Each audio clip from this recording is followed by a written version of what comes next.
sai rồi mặc sai mang kim này bây giờ tôi pa năng này không này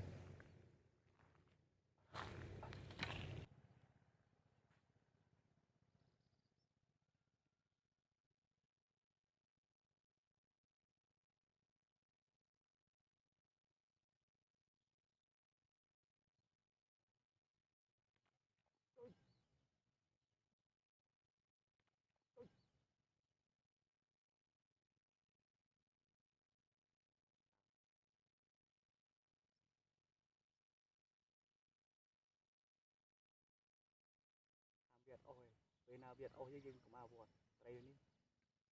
tên như bot càn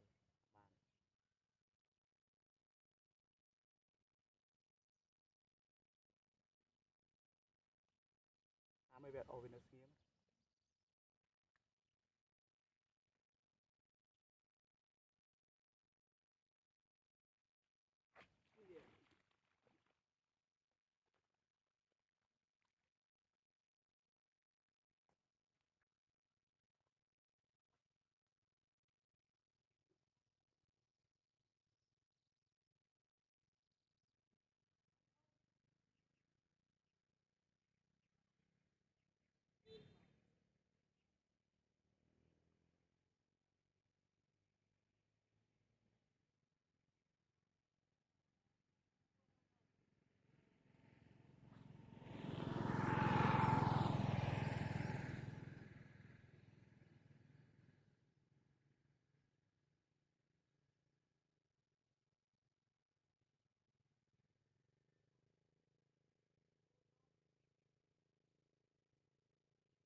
am cái nó huy